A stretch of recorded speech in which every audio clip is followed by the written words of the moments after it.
My code for Mambo arrived with a heartfelt letter from the developers. They wrote of the great heart and creativity they tried to imbue in the title.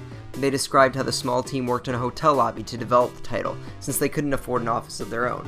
The one thing holding the team back, they wrote, was the fact that although each team member knew how to create art and design, nobody knew how to code games. In the end, one of the developers learned how to code the game, while the other team members helped in the design and the art.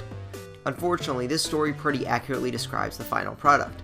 Mambo exudes style and heart at every turn. The music is pretty damn catchy, and the 8-bit style is colorful and distinct.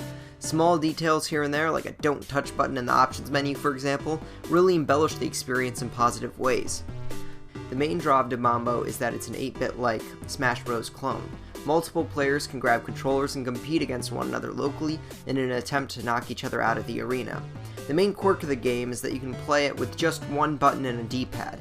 Depending on how long you hold the button down, you can use a different attack. Simply pressing the attack button, for example, will let off a close range shot. Holding down the attack button for 2 seconds will unleash an attack slightly stronger and longer ranged. Finally, holding down the attack button for 3 seconds will let off a long-ranged attack that can hit enemies across the map. Overall, it works decently enough. Playing with several players at once is hectic and fun, but the control scheme simply isn't ideal. It's unique that you can use a single button to attack 3 different ways, and this execution means players can spend time mastering the control scheme, but overall I can't help but wishing I didn't have to hold the button down. Moreover, the game lacks online multiplayer, which makes playing multiplayer, the main draw of the game, a bit more challenging. Playing a match locally can be delightful, but not everyone has extra players sitting around all the time to play locally. The game has a single-player campaign mode as well, which is a bit like a WarioWare-like arcade mode. Each level takes about 30 seconds to complete, with very quick objectives for players to achieve. The levels are really creative and unique, with each having a unique design and objective. Unfortunately, the game's physics issues become far more pronounced when playing single-player. The game is too floaty, and the acceleration is very awkward and tough to get a hang of. The game inherently isn't very hard, but physics had me flying off the screen because of the weird acceleration I couldn't get used to. It's not terrible, and eventually I got a bit more used to it, but it never felt like the in-game physics were ideal. Finally, Mambo features a survival-like mode that you can tackle either single-player or with a few other players.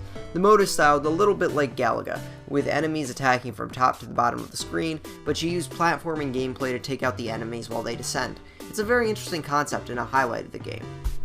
Unfortunately, the entirety of Mambo can be summed up with the initial letter sent by the developers.